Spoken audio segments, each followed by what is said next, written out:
Thanks for tuning in, everybody. We're returning from a week-long hiatus. We took last week off for Thanksgiving, but we're back, bitches, and we're ready to bring you some MMA goodness. We got UFC 4, which actually went down the weekend before this past weekend. Really pumped to bring that news to you. Recap all the fights going down there.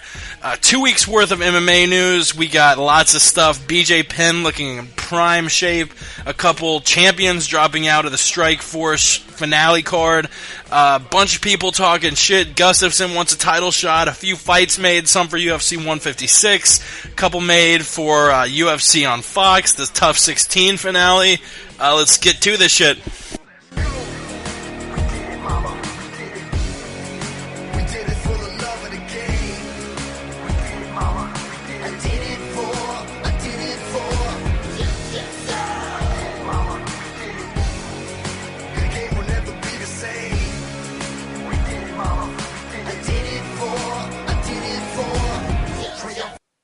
Shout out to our listeners and to MMA Mental. You can find them at MMAmental.com. Ray and Patrick had a bunch of people on. They had Paul Kelly on, actually, who's going to be fighting this upcoming weekend. If you want to join in on the conversation, you can call us at 213-457-3380. Tweet us at the MMA Podcast. Visit our website, themmapodcast.com. And we air every Wednesday at 9 p.m. Eastern, 6 p.m. Pacific, and we do our roundtable show with MMA Mental and friends every Thursday at 7 p.m. Eastern, 4 p.m. Pacific. And as always, I'm here with board-certified physician, addiction medicine specialist, Chris Lowe. How was your Thanksgiving, buddy? It was amazing. I spent it alone, and I ate a little beef pot pie all by my lonesome. Is that true? Yeah, dude. Oh, damn it. I feel like an asshole okay. now. Oh, damn. I should have asked you beforehand. Fuck. Yeah, no, it's all right, man. It's all good. I enjoy solace most of the time. I'd like to say I like to spend 70% of my time alone if I can, so it's not a big deal. And I'll tell you what, that banquet beef pot pie was delicious. I could almost taste the Indian tears in it. It was amazing. Banquet makes a very top-notch pot pie. I'm very glad you went with the top line on pot pies. I actually flew back down to Florida. I hadn't seen any of my family in about 3 or 4 months, so it was very nice seeing them. I really enjoyed my flight down. It was actually pretty funny. I sat in my seat, and the woman next to me is like, "Hey, my husband's sitting in business class. Would you mind switching with him?" It's like, yeah, sure, I guess. I got hot towels, and I didn't even know what the fuck I was supposed to do with the hot towel. Like you know, they pass out a bunch of hot, like really hot towels, and I'm looking around like, what am I supposed to do in this hot towel? What do I do with my hands? Yeah, and people were wiping their faces, and that hot towel was exquisite. The way back was not as good. I sat next to Mike and Molly on the plane ride back. If I'm the skinniest guy in the row of 3 seats on coach, you know it's a bad time. And was it actually Mike and Molly, like the actual actors, or just people that fat? It could have been actually Mike and Molly. The only reason I think it may not have been is because they were sitting in Coach, and I think that's a fairly popular TV show, and I don't think they're married in real life. So I'm going to say probably wasn't them, but it very well could have been. I think it's Billy Gardell and Melissa McCarthy, and I'm ashamed that I know the actors that played Mike and Molly. But they're both yeah, really good. The show sucks, but they're good. That is true. Going through TSA was a fucking nightmare, dude. All right, I go through, and a TSA guy pulls me aside and is like, sir, your laptop was in your backpack? I was like, oh, okay. He's like, if you would have listened to us when you were in line, you would know that you can't have your laptops in your backpack. I'm like, all right, hold on 1 second. You literally told me 400 things while I was in line, from if you have film under 800 millimeters, the X-ray won't harm it. If it's over 800 millimeters, we will have it manually scanned. You can have up to 3 bottles of liquid with 3.4 ounces in each bottle. You can have blades up to 7 inches or less and less. in checkout, if it's over 6 inches, you must check it. You can have screwdrivers up to 9 inches. Wrenches and pliers are allowed. You can't have common lighters, but they can't have lighter fluid in them. You can have small compressed gas cartridges, but they must be up to 2, and life vests and 2 spares. The spares must accompany the life vests, and you may have snow globes up to 4 pounds in diameter. I'm like, what the fuck? Come on! I'm sorry I missed one thing, but I drowned you out after the 6th bullshit rule you try and put past me. So, yeah, it's one thing to say, that's a rule. Can we rescan your backpack? But don't come up to me like, if you would have listened. Yeah, I listened to you for about 5 minutes, and then I drowned you out when I was taking off my shoes and belt, because apparently I can't go through the fucking scanner with shoes or belt on. It's ridiculous. Sir, we noticed that you had an Uzi 9mm in your backpack, and we told you to check your ammunition in your clips at the front. That is just not acceptable, sir. You can't have an Uzi with ammunition in it. That is un-American. Why can't I have an Uzi with a full clip on the plane with me? Probably for saying that I'll never be allowed on a plane again. But, that sucks, dude. Fuck TSA, dude. It's a bunch of entitled douchebags who, they used to work at Walmart and now they make fucking $11 an hour working for the man. Fuck those guys. Yeah. And then once I got to my terminal, I thought, man, I need to drop trow and drop an old deucer off. And I walk in, and literally the toilet seat is covered in shit. In, like, places you wouldn't expect it. It's like on the very outside of the toilet seat. I maybe on like that inner under rim, you have a real frothy poop and it bounces back and gets it was shit on the outside rim, almost like, not a lot of shit, just a very minute amount of shit, almost like he went into the bathroom with shit on his butt cheeks and it just kind of rubbed off. I don't know, man. Airports are a very, very dark place, and I want to go to airports as little as possible. Jesus Christ. That's horrible, dude, but I'll tell you what, airport bathrooms are probably the worst place ever, because you have people who are going to be there for a couple of hours, and it kind of gives them the license to fucking do anything they want, whether it's getting their dick sucked, trafficking drugs into their butt, or just shitting all over the place. Those places are scary. I actually have a funny story about an airport bathroom. I was about 13 years old, in Jamaica, and we were on our way home, and I walk into a bathroom, and there's a handicap stall, so I open that up, and I look inside, and there's a giant bag. I want to say like a couple quart bags full of like Jamaican swag marijuana. And I was like, oh, I'd never seen weed before, in real life at that point. So I was like, oh no, drugs. And I run out, and as I'm running out, I look past, back, and all I see is some chick's high heels and some pants with the pants down at his ankles. So I was like, oh, I just ran out, dude. So, airport bathrooms have been a very scary thing for me from an early age.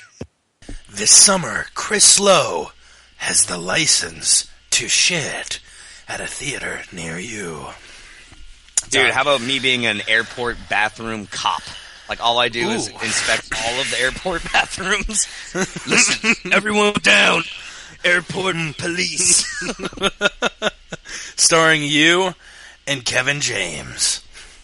Kevin James as a Jamaican drug trafficker who puts on blackface. Oh, my fuck. Enough about shitting in airport bathrooms. I guess we're 10 minutes in. We should probably talk about a little MMA. Yeah. Fuck, man. The one reason I was kind of hesitant about canceling last week is because UFC 154 went down the weekend before, but you couldn't do Wednesday, I couldn't do Thursday. My crazy Irish Protestant family, between the 20 of us, I think we opened 30 bottles of wine. Just lots of drinking, lots of drunkenness, so it didn't really work. But let's get to UFC 154. God damn, what a good card, bro. Solid card, man. Solid card. That was Return of the King, establishing a number one contender, and a litany of exciting fights, for sure. Yeah, and I'll go over the prelim fights really quick for those who are interested. Darren Elkins defeating Steven Seiler, unanimous decision. Ivan Menjivar pulling off a slick submission against Azamat Gashimov in the first round, winning submission of the night. Matt nice Riddle. Pronunciation, by the way. Thank you very much. I'm known for my shitty pronunciations, but that was a powerful pronunciation indeed. And I mispronounced pronunciation there, of course. Matt Riddle defeating John McGuire by unanimous decision. Antonio Carvalho defeating Rodrigo Dam by split decision. McDessie over Sam Stout, unanimous decision. Cyril Diabate defeating Chad Griggs. I had the chops in that one, but unfortunately the chops. What are those really long sideburns called? It's like something chops, mutton chops. Mutton chops. That's what I was looking for. I was mutton say chops. Pork chops. But that's only pork chops. He fights with pork chops on the fat mutton chops, pork chops. I like that one. Before we get to the main card, probably the most controversial fight of the night, if you don't count the controversial decision between Francis Carmont and Tom Lawler, you had Patrick Cote defeating Alessio Sakara. Sakara really rocked Cote about a minute in, had him dazed, had him down, and honestly, if he would have just landed a couple shots to the side of the head, the ref would have stopped it. But Alessio Sakara delivered, I believe, 8 or 9 shots to the back of Cote's head. Josh Rosenthal, the referee there, instead of warning Sakara, stopping the fight really quick, telling Sakara to stop hitting him in the back of the head, Rosenthal ends the fight, and it appeared as if Sakara had won the fight. And then, I think the main reason the fight got reversed was because of the crowd's reaction. The crowd was livid. Boos pouring down. Obviously, Cote fighting in his home country. And Cote ends up getting the victory, even though he didn't really do anything to hurt Sakara. And he himself was very hurt. Just got kind of lucky there with getting all those shots to the back of the head. Do you think that was a warranted disqualification? You know what? I'm kind of in agreement with you in a way, and also I have my own ideas about it. They showed the replay of those shots to the head, and I think only about 4 or 5 of them actually hit the back of the head. The other ones were kind of debatable or definitely to the side. And I think it should have been a no contest. You can't disqualify someone for something that he wasn't even warned of by the ref. I think that the ref should be the guy that's at fault. It should have been a no contest, not a DQ. And a lot of people say, well, he was an asshole for hammering him in the back of the fist or back of the head with his fist. But ultimately, at the end of the day, I think that as a fighter, you don't stop until the ref pulls you off. And I don't think he wasn't eye gouging or fish hooking. He was just raining down shots. He was at a kind of an awkward position, and the back of the head isn't a very well defined thing as it is. So I would have gone with a no contest over a disqualification. Powerful. Yeah. If it had only been 3 or 4 shots, I would definitely agree with you. But there were 7 or 8 punches that if you were to take a magic marker and put a little dot and all right, this is the exact center of Patrick Cote's back of the head. It looked like he was almost aiming at that spot with all those hammer fists, 8 or 9 hammer fists, and you've got to be smarter than that. It does suck for Alessio Sakara, and I do see where you're coming from with wanting that to be a no contest, but those shots probably rendered Cote out of the fight. I don't think he would have been able to come back, even if Rosenthal would have waved off. It was definitely Rosenthal's fight. He should have warned him after the 3rd one, and then came the 4th, 5th, 6th, 7th, 8th, 9th, and then he stopped it. Just kind of poor refereeing, and it didn't work out for Sakara, who did appeal the loss, and the appeal was denied. He is going to have the loss on his record, unfortunately. Yeah, it's kind of crazy, Thiago Silva submits animal urine when he beats Brandon Vera, and gets a no contest, but Sakara can't get a no contest. Come on, it's really weird how a lot of these. If Sakara would have done this in another state, it would have been a no contest. But unfortunately, went down in Montreal, and the way the Canadians oversee those fights, they called it a loss. So it works out for Cote, not exactly for Sakara. Yeah, that's a good burp for you. Woo! In the finale of it all, and we'll move on to the main card. Pablo Garza and Mark Hominick. Man, I love Hominick, but dude's struggling. Hominick, this is his 4th straight loss, I believe, losing a fight to Jose Aldo. Then he lost a fight to, who did he lose a fight to after Korean Aldo? Zombie. Korean Zombie, then a loss to Eddie Yagan, who is out for 6 months because of a brain injury. I don't really say this often, if at all, but if you are religious, definitely pray for that dude, because a brain injury is nothing to mess with. It's career-threatening. And now a loss to Pablo Garza makes it 4 in a row. Just, I don't think the UFC is going to cut him, because if they would have, I think they would have done it by now, almost a week and a half after UFC 154. But man, it seems like of those 4 losses, his most impressive loss, if you want to call it that, it's kind of an oxymoron, but he looked the most impressive in the Jose Aldo fight, and after losing that featherweight championship fight, he just kind of lost his steam. He has not looked like the same Hominick that he was in the Aldo fight, the Root fight, Garcia, Yves Jabouin, Brian Caraway, and all those fights. He looked crisp, and he has not looked crisp whatsoever. What do you think his future in the UFC looks like? Well, good question, man. He's a fan favorite, especially in Canada. His skill set is still fantastic. I mean, you can't take anything away from the guy. They say speed and power leaps. He still has that. He just kind of has that stigma at this point of being a guy with a lot of mileage. He's a 1989 Toyota Camry with like 230,000 miles. Yeah, it still gets you from point A to point B, but it's going to break down, and he's been dropped in every single one of his UFC fights and rocked. Not only dropped, but rocked. It hasn't been kind of a lucky punch. So I think his chin just isn't holding up anymore. It's kind of the Chuck Liddell thing. It's just not holding up. He still has the ability to compete with the cream of the crop here, but he doesn't actually have the chin to hold up. So as far as his future, he's 0-4 in his last 4. But I think that it could be argued it's 1-3 just for the fact that Yagan fight was so close. But even at 1-3, that's no better. So I think he gets one more shot, personally. I think he gets one more simply for the fact that he has challenged for a title before, and look at Dan Hardy, same thing. So I think he'll get one more shot against a very low-level guy. Exactly. I don't know if anyone's ever survived a 5-fight losing streak in the UFC without getting cut. Guys, like you mentioned just now, Dan Hardy have survived a 4-fight losing streak, though. They'll probably pair him up against a lower-level featherweight. Maybe, loser leaves town sort of match, and hopefully we see a more crisp Hominick, because he just hasn't really looked that good. Garza came out looking very crisp. He had a huge reach advantage on him. One of the bigger featherweights in the division at 6'1", came out with some crazy capoeira move at the beginning of the second round.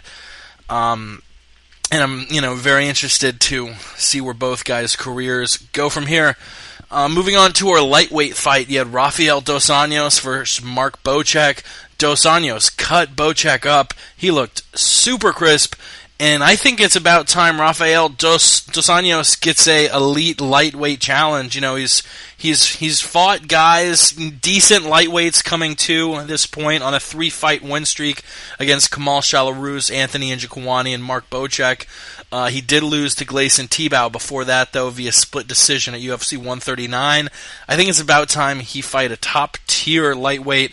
I personally want to see him fight the winner of Joe Lauzon versus Jim Miller. Do you think he would deserve a lightweight fight up to that caliber? Up to that caliber, yes. That exact fight, no. And here's why. he has had an up and down career, just kind of like a roller coaster, like a lot of guys. I mean, lost his first 2 fights in the promotion, beat a bunch of, kind of mid-level guys, lower B-level, lost to Guida, knocked out George Soteropoulos, which is fantastic. And then, like you said, his current 4-fight win streak is 3-1. He was very competitive against Gleison, who's a big guy, and I didn't think he would be competitive at all. I thought Gleison would have steamrolled him. I think he has turned his game up because originally, he attempted a calf slicer against Tyson Griffin in his second fight in the UFC. So he has this top-level grappling. Then he transitioned to a striker, and now in this latest edition of Rafael dos Anjos, he's a full-fledged mixed martial artist. His fight with Bocek wasn't exciting at all. It was a lot of clinch work, a lot of takedowns, and position control. But that goes to show you that he's been working diligently on his mixed martial arts game. I do think he needs to step up in competition, but I don't think he deserves a fight with Miller or Maynard. It's got to be a loser, maybe a loser of that fight. Is that what you said, or the winner? I said the winner of that fight. Okay, I'd say the loser of that fight, or maybe some other top shelf guy who hasn't been signed up for a fight yet. Yeah, and yeah, both of us do think he will warrant that top level lightweight contender. So it'll be cool to see who he fights next and how much he can hang in there. We'll move on to Francis Carmont versus Tom Lawler via split decision. I actually judged this to Tom Lawler. I gave the first round to Francis Carmont. I really think it's undisputable that Carmont won the first round, Lawler won the third round. The second round was close. I honestly could see it a 10-10 or a 10-9 for Lawler, but I can't see giving that second round to Francis Carmont. Just Lawler looked more impressive, and it isn't biased because he came on the show. I truly think he won the fight. Do you think Lawler won, even though the judges decided that he lost the fight via split decision, 29-28, 28-29, 29-28? I absolutely agree that Tom Lawler won. He did more, and I think that the perfect parallel for this fight was the second title fight between Frankie Edgar and Ben Henderson. Ben Henderson in that fight landed power leg kicks and power kicks the entire fight. I think he got maybe 1 or 2 takedowns. And then you look at Frankie Edgar, he dropped, Ben Henderson, got more takedowns, just did more to win and somehow lost. I think that Tom Lawler looked great. He had excellent control. He had pressure. And I think that Francis Carmont winning off of good kicks, his boxing looked horrible and Tom Lawler's boxing looked on point. And I just feel that Tom Lawler did more. When judging a fight, you're supposed to look at 4 aspects: striking, grappling, octagon generalship, and there's one other one. I think. I'm spacing on it now. Yeah, damage, striking efficiency, grappling efficiency, and octagon generalship, which means cage control. Lawler was pushing the entire fight. I think striking and grappling-wise, it was very close, and Carmont may have won the third round in the judges' eyes just for that late takedown he got at the end of the fight. Just, Lawler was the one pressing the entire fight. It always seemed like Francis Carmont was on the back pedal, and I don't think he got enough credit for pushing the action. And unfortunately, Lawler lost that one via split decision. What do you think about judges not really taking the whole cage control thing into mind? Well, as far as that goes specifically, I would have to have an example. They mess up so much and so often. And here we are again with something we talk about all the time. They need to get the judges right, and it comes down to the athletic commissions not wanting to admit that they're wrong, and they've been wrong in the past, and that's why things continue on. And we have this thing in sport where guys that do the matchmaking and run the promotion say, don't leave it in the hands of the judges. It shouldn't be like that, man. Yeah, you should try and go up and finish someone and excite the fans, but there's been tons of fights out there that works out and that did go to the judges, and the way to change that is to clean shop, get everyone up to speed with mixed martial arts and what is to be expected with their judging. What is in the spectrum of good and bad. And we really just need to stop this thing where it's your personal opinion about, is this guy in the bottom winning or losing? Because me personally, if a guy is working and going for subs and the other guy on top is just holding And just because the dude's on his back doesn't mean that the guy on the bottom loses. So I don't know how that answered your question at all, to be honest, but that's how I feel about it, man. Judges are idiots. Yeah, and hopefully the UFC brass doesn't give Lawler too much of a step down, because it was a very close fight either way you look at it. Let's get into the co-main and the main event. Both barn burners of fights. Johnny Hendricks defeating Martin Kampmann via first round, first minute KO. God, who can't Johnny Hendricks knock out? I mean, just came off a quick 12-second knockout of John Fitch, and now coming in, knocking out Martin Kampmann early, 46 seconds in. Just Jesus Christ, he is a monster, and I'm curious if Hendricks, we don't know who George St-Pierre is going to fight next. It could be Johnny Hendricks. It could be Anderson Silva. Likely it's going to be one of those two names, and I think both names would give him a lot of trouble. Hendricks has a top wrestling game, was an All-American NCAA wrestler over at Oklahoma State, and he has some knockout power. Do you think Johnny Hendricks can beat George St-Pierre? I absolutely do think he could. That is a scary man. He goes out and he knocks out John Fitch, the perennial number 2. That in itself is kind of a career-making thing. Then beats the crap out of Josh Koscheck. A lot of people were up in arms like, oh, he lost that fight. But you look at Johnny Hendricks, not a mark on his face, and you look at Josh Koscheck, and his eye is swollen shut, and he's marked up. Obviously, in my opinion, Johnny Hendricks won that fight. And then to knock out Martin Kampmann, a guy who's notorious for his recovering ability, at 46 seconds, this guy is scary, man. He's 5'8". He's a fire plug, a college champion wrestler, and he's home to striking to a T. At this point, I absolutely think that Johnny Hendricks could beat George St-Pierre, especially judging by St-Pierre's performance. Not to take away from it, but what St-Pierre lacked in striking defense or, his game plan. I think that Johnny Hendricks could definitely take advantage of that. Indeed, yeah. He challenges GSP in two ways, and the main way being Johnny Hendricks has top flight wrestling grit, and I truly think he's the second best wrestler in the welterweight division to GSP. And I think he's maybe the one fighter at welterweight that GSP might not be able to take down. Maybe the one fighter in any of those surrounding divisions. I think GSP could take down any lightweight, any welterweight, any middleweight, with the exception being Johnny Hendricks, just because we've never really seen him questioned wrestling-wise. He is extremely efficient, was, I think, a 4-time All-American, 3-time Big 12 conference champion at Oklahoma State. Just tremendous wrestling. So GSP wouldn't really be able to impose his will of takedown, ground and pound against Johnny Hendricks. And on the other side, we've seen GSP stand up with guys like, say, John Fitch and beat him up standing.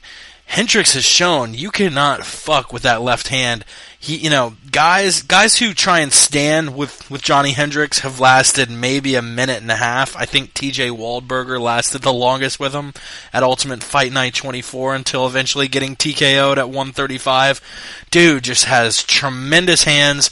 Has recently come out and said his Brazilian Jiu-Jitsu is even better than his boxing. Just the sky is limitless for Hendricks, and I was really big on the fact that Carlos Condit was his biggest challenge at welterweight, but after Saturday night, I think the new top challenger may indeed be Johnny Hendricks. Sort of going off what we were talking about, I've heard that if GSP gets the super fight against Anderson Silva, that Johnny Hendricks and Nick Diaz may fight each other for a number one contendership fight. How would you see that fight working out? Well, I'll tell you how I see that working out.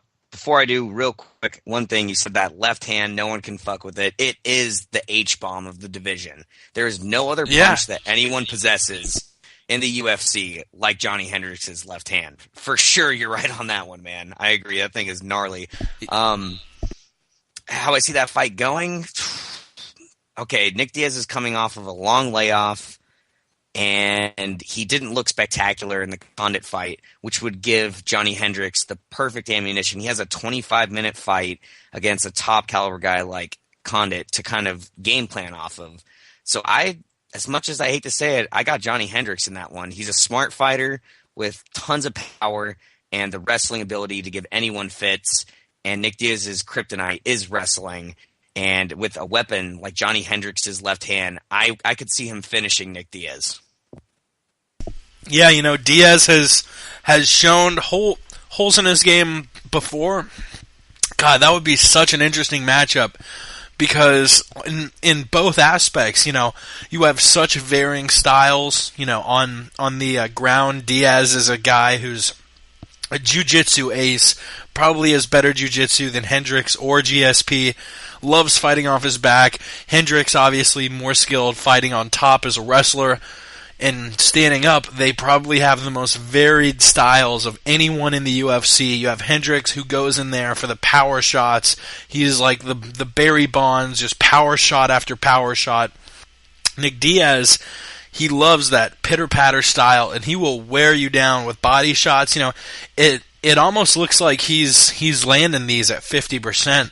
But the way you see guys like Frank Shamrock, Paul Daly react with these pop, pop, pop, pop, pop, almost rhythmic punches just does a lot of damage. And if Nick Diaz could stave off that home run hit, which you're totally right. I mean, the biggest right hand in the UFC is Dan Henderson. The biggest left hand in the UFC is Johnny Hendricks. And if someone somehow got both of those together, they could probably defeat a small army. Just like those An are... army of robots. An army of 5-year-old children. Which, speaking of punching 5-year-old children in the face on the flight, if it wasn't bad sitting next to Mike and Molly, I'm 6'1", 6 foot on a bad day, 6'1" on a good day. Either way, my knees touch the seat in front of me.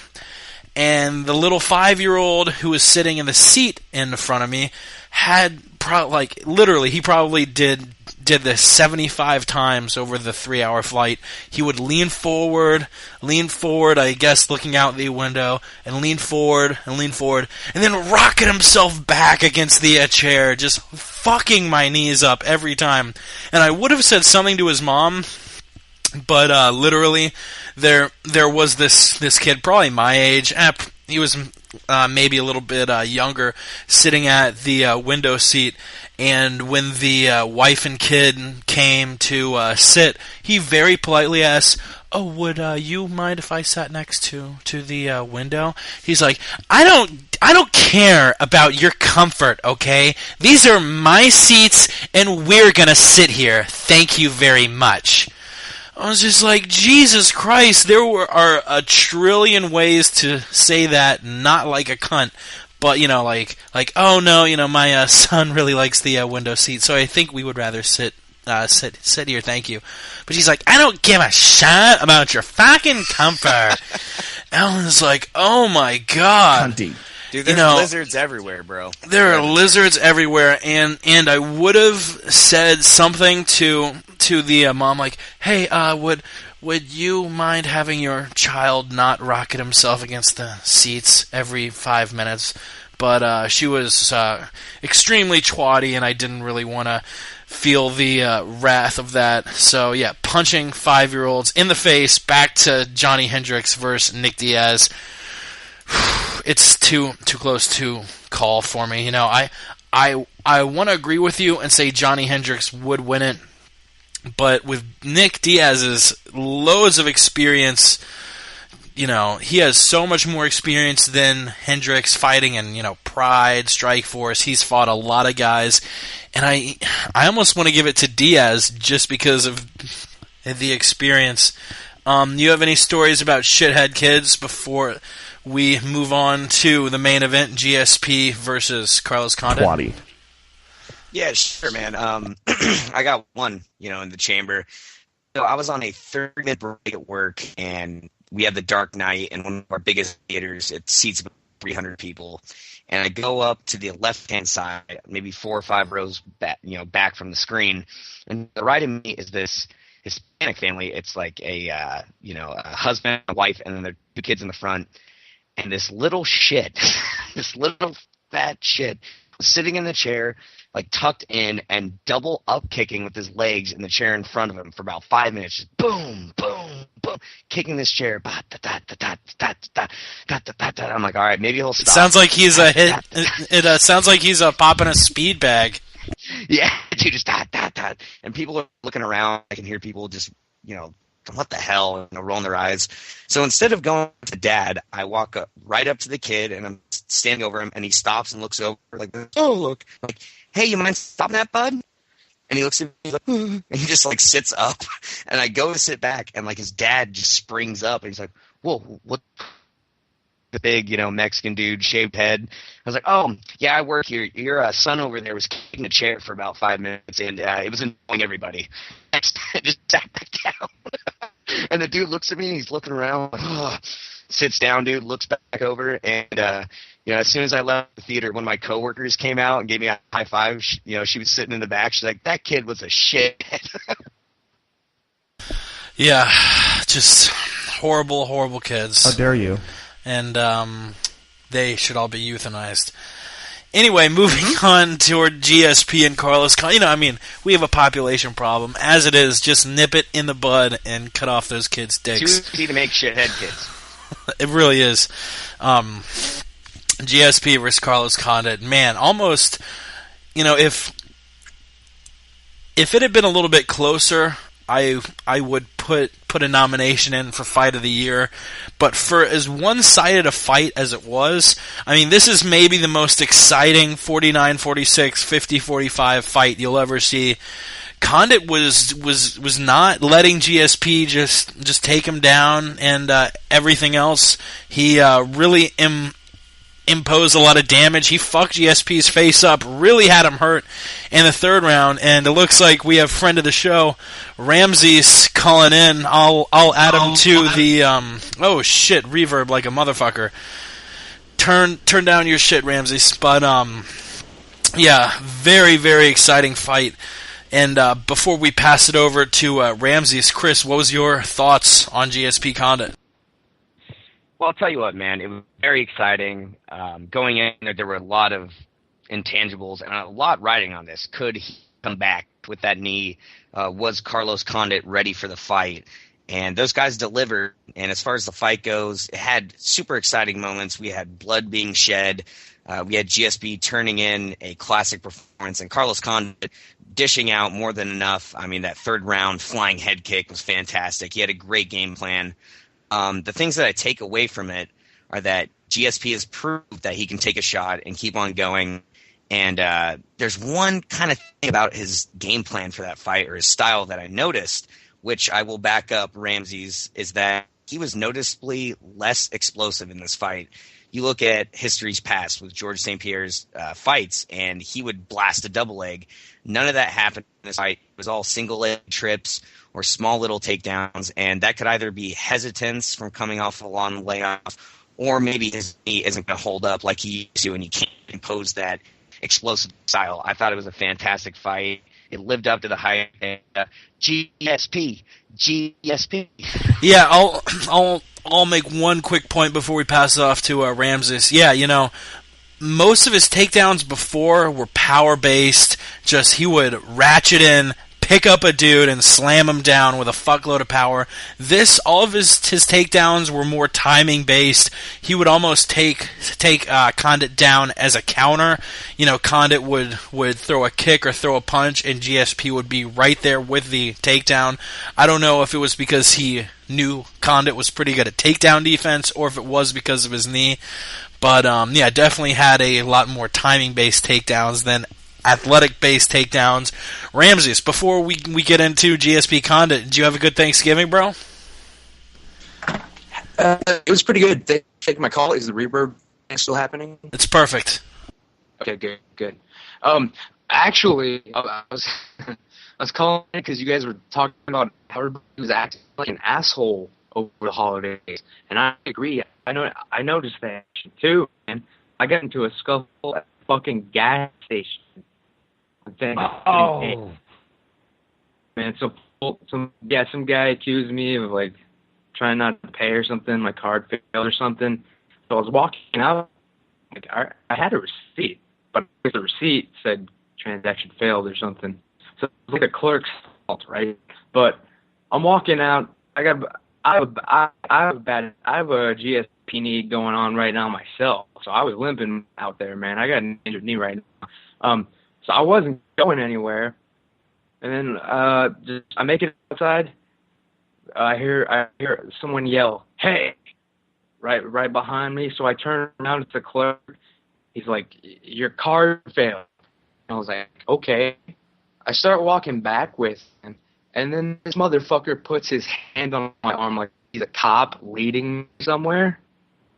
And like so my instant reaction, dude, I gave him the fucking Chael Sonnen spinning half elbow, the fucking Westland wind up, the Westland wind up, man. I gave it to this motherfucker right in the goddamn solar plexus. You should have seen the look on his fucking face, man. And I was just like, "You don't touch me, dude." I went back in, paid, got the fuck out of there. And he ended up calling the cops. It was a big ordeal, but they watched the tape, and I'm cleared of all charges. That was how my Thanksgiving went. That's intense, man. Yeah, I actually was following it on Twitter, the gas station scuffle. I was on Team Ramses for that one. But yeah, man, what were your thoughts on GSP Condit? Actually, Jake, I wanted to actually hear you guys like just spin your fairy tale for as long as possible before I chimed in and gave my point of view. So you barely even touched on it, dude. I'd love to hear a little bit more about it from you. How do you think Condit did? Condit put his game plan out there, but GSP, every time Condit tried throwing a leg quick kick, GSP jumped back. Every time he tried throwing a head kick, GSP jumped back. Condit had by far a lower connection efficiency than he usually does. Condit usually an extremely accurate striker, but wasn't able to land a lot of those strikes against GSP. Do you think that was because GSP's reflexes are that quick, or because Condit wasn't as fast? It could have been a little bit of both. GSP still came out of the fight looking pretty cut up. Probably the most cut up I've seen him look after a fight since the BJ Penn match, and still, and that's the first Penn match, and still maybe even a little more cut up than that one. It was maybe the most damage we've ever seen GSP take. He's never been more fucked up than that. No. And right away, that tells you he's not, he and you guys saw the fight. Well, I think we can all agree that he's not the same GSP that left us, right? I think we can all agree on that, right? I mean, I'm not saying he'll never be. I'm just saying he was not the same GSP. Like, GSP ain't 100% back. Yeah. Sorry, go ahead, Chris. Yeah, as far as how Condit looked, I noticed that he was throwing some awesome techniques. I mean, he was mixing it up. It was all three strikes, back to back to back. It would be kick mixed with punches, spinning stuff. I think ultimately, not only was GSP on point, his mobility was good for the striking, not so much for the takedowns. But he was one step ahead of Condit, and I think because Condit he wasn't landing as much, I think it was the fear of the takedown. Even though he's not afraid of much. Obviously, if you're game planning against GSP, you have to keep your eyes out for some kind of clinch or takedown. So he wasn't as effective. To me, it seemed like Condit's game plan was to be in the takedown, because he was going for or at least pretending to go for submissions left and right, but never catching them. Like he was like, How dare you? I bet the majority of the fight Condit spent on his back, correct? I mean, at least, yeah. Yeah, and he couldn't pull anything off. Like GSP's that great at the submission defense, because really, I mean, is pre let's just call him pre-knee GSP. Was pre-knee GSP, was he good at submission defense? I think GSP's been submitted one time, and that was very early in his career. Yeah, he's a powerful top game player, best in the division. This side of John Fitch. Absolutely. He's a power top. Yeah, power top. Yeah. Okay. So maybe I'll give him that. So maybe I'll give GSP just being that. Maybe he did avoid Condit's fucking submission attempts, but are you guys ready for my conspiracy mode? I'm born ready. We're ready for it, buddy. Okay, guys. I mean, I hate to tear down the fucking fourth wall or whatever, but we were all watching the fight together. For the audience, just for the audience to know, we were all watching the fight together. We were on Skype. I mean, you actually dipped out for the main event, if I do remember correctly. Yeah, because you guys were like a minute ahead of me for some reason. True. Even though I'm not going to bust you guys on that. Even though I was watching it supposedly live. Hey, we would never do anything illegal. Hey, exactly. We all buy the pay-per-views. Yeah, for all I know, you did. But I'm just saying, I bought it live on pay-per-view, and your pay-per-view was a minute faster than me. So yeah, I did cut out for the main event. But the conspiracy that I immediately noticed and brought up with you guys was that Carlos Condit did not at any point attack the bad knee of GSP, even though he was presented with countless opportunities to do so. I don't know how many. If you guys even rewatched the fight, I've rewatched it about 6 or 7 times, and he never attacked the knee. No, that's not true. Way too much weed. Actually, he attempted that oblique kick that buckled Dan Hardy's knee. The problem is that GSP was one step ahead of him. I think he attempted it 2 or 3 times in the first and second round, and it wasn't landing, so he gave up on it. Because Condit is too smart of a fighter. I actually looked it up because you mentioned that, and I went to the fight metric. Condit did aim for the leg kick 10 times in the first and second round, only connected on 3 of them, realized that GSP knew he might go after it, and every time he brought out that leg kick stance and went for it, GSP hopped back. Actually, a interesting post made on the playground, our boy Pookie over on the MMA playground actually had a great experience. He is in the armed forces and was able to watch the fight with a bunch of UFC fighters. I think, I forget everyone who was there, but I know it included Ian Uncle Creepy McCall, friend of the show, and McCall, yeah. And McCall actually mentioned that he had talked to Carlos Condit before the fight, and that Carlos had said he was not going to go after the knee, and going after the knee would be a dick move. I kind of disagree. It's not a dick move to go after a vulnerable spot, and I kind of signed up to fight. Yeah, I kind of, I do kind of think that is the truth. And if my buddy says that Ian McCall told him that Carlos Condit said he wasn't going to judge the knee, well, I don't think my friend would lie. I don't think Ian McCall would lie. He didn't lie because it's true. He didn't attack the fucking knee. Yeah, and I don't think it's a dick move. I think it's a bad move. I think it lacks strategy. It's stupid. You aren't out there playing croquet. You're out there fighting, and if you know a guy's knee is going to be vulnerable, target it. Even GSP said, I know Condit's going to target it. So, kind of a dumb move. I know you were alluding... Why would he choose to not attack the knee, besides being a good guy? If you guys really want to believe that line, the Chelsea's got some fucking real estate to sell you in Westland, Oregon. Alright? He didn't attack the knee because he's a good guy. He didn't set up financial security for the rest of his life and his child because he's just too good of a guy to... fight somebody that agreed to fight. But this is coming from somebody who calls a work on 1 out of every 3 fights, so it kind of goes both ways. Guys. I just want to bring up one point. He did attempt that knee buckling strike at least twice from my memory of the fight. So you can't say he never went for it. He went for it, in my opinion, and he missed because GSP was 6 feet away. So I think it's a moot point. He did go for it. He didn't have success with it. I think it's a moot point. Go back and watch it. If I'm wrong, I'll admit that I'm wrong on air. But I remember I'm just saying, specifically. I'm not saying he didn't. Well, I guess let me clarify. He never made a serious attempt. Okay. What is the... Okay, all right, moving on, because obviously Alex Jones over here will not be swayed from his black helicopter stance. What is next? What is next for both dudes? What? I just wanted to mention something real quick that just happened on Twitter. What's it's completely unrelated. I asked Apollo Creed what he thinks of the UFC, and he replied back to me.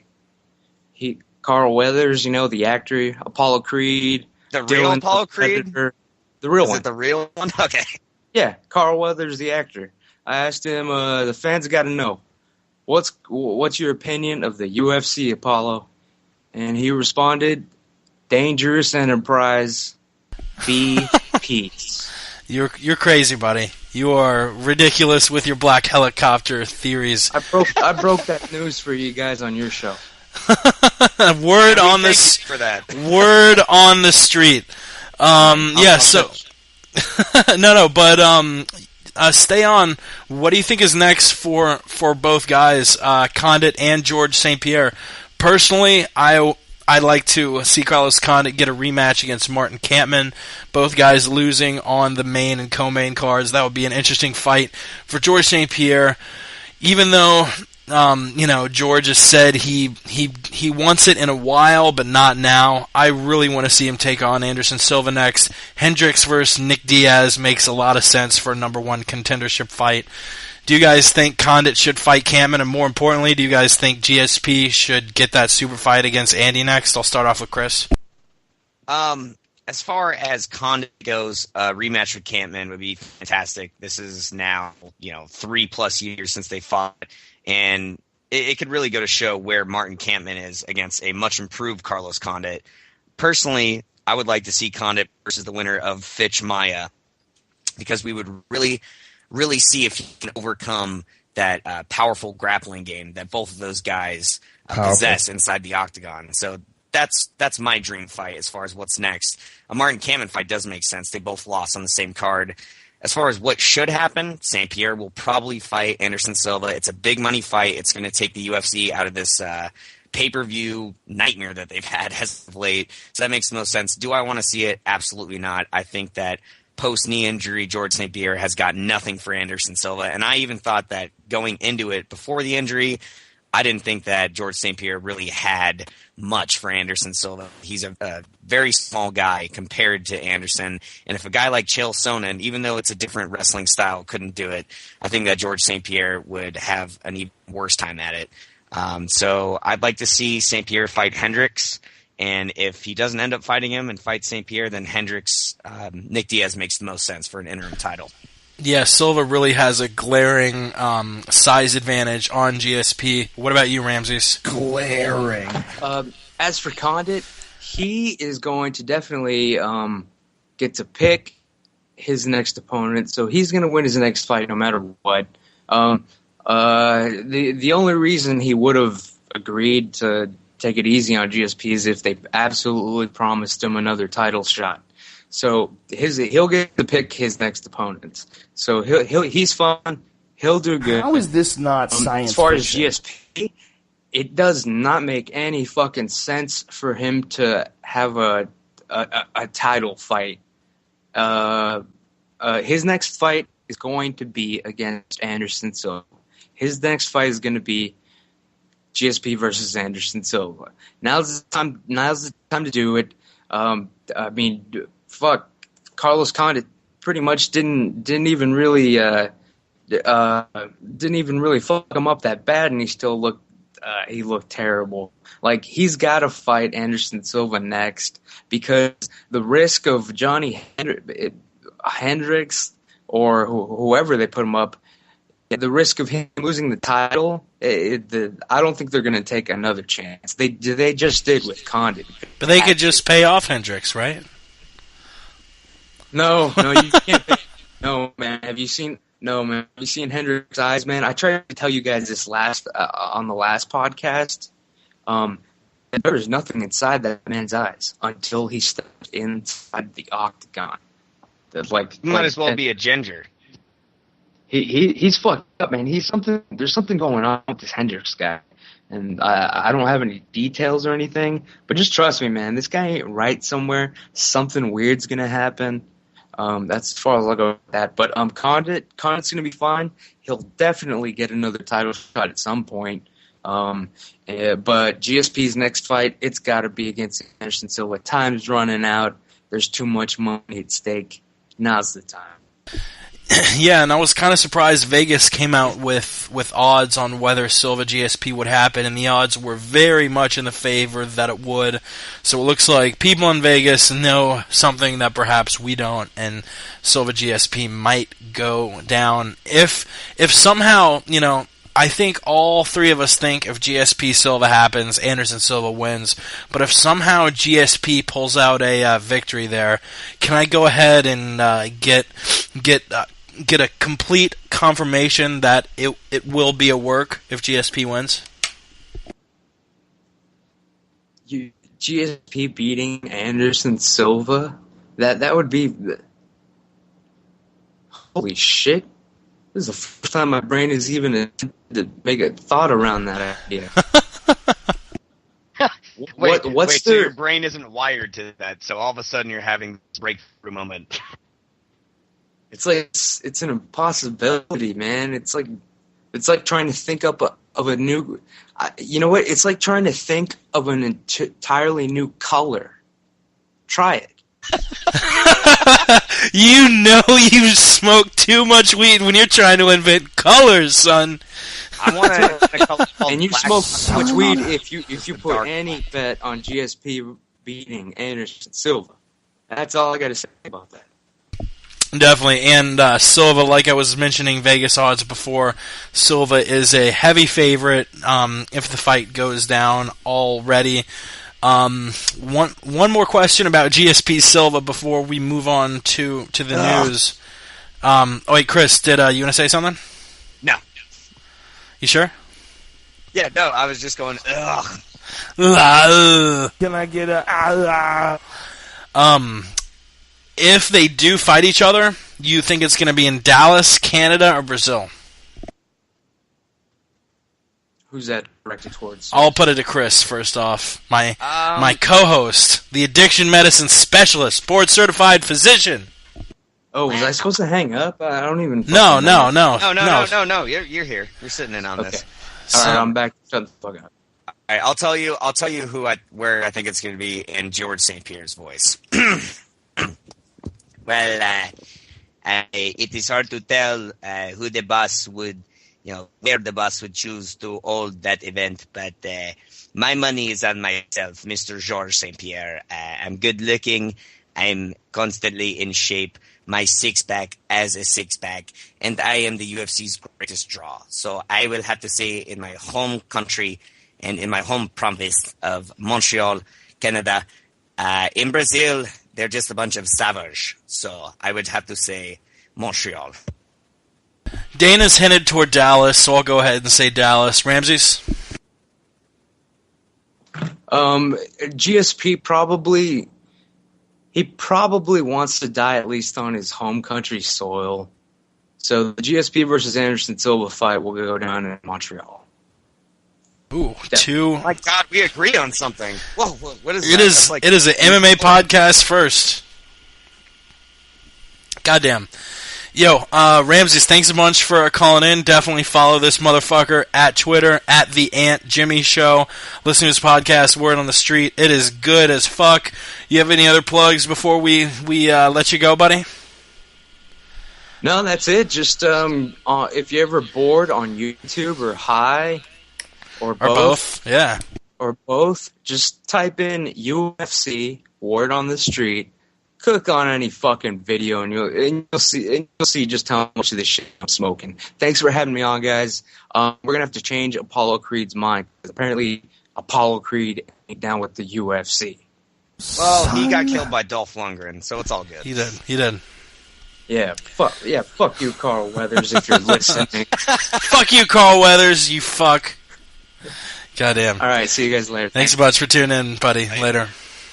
Peace. And if you would like to tune in yourself or call in, we do read our tweets on the air. We actually got a bunch of tweets in our first few episodes. Now we get more calls and then tweets. Both are great. If you want to call us, our phone number is 213-457-3380.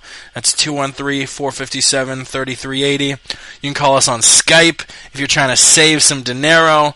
And our Skype is the MMA Podcast. Our Twitter is the MMA Podcast. We're at themmapodcast.com. We have a internet monopoly on all things the MMA Podcast, all one word.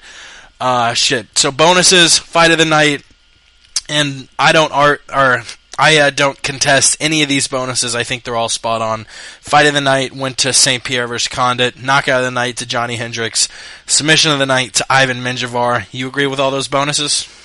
I absolutely do. Could not think of anyone who deserved it more. I mean, we got one submission of the night. The knockout of the night obviously goes to Hendricks, who put out a top contender. And in the words of the great Jake Walters, in the fight of the night, Carlos Condit looked like fucking Harvey Dent. God damn, that bitch. One side of his face looked normal, the other side of his face looked fucked. You ready for the news? Let's go. Let's do it.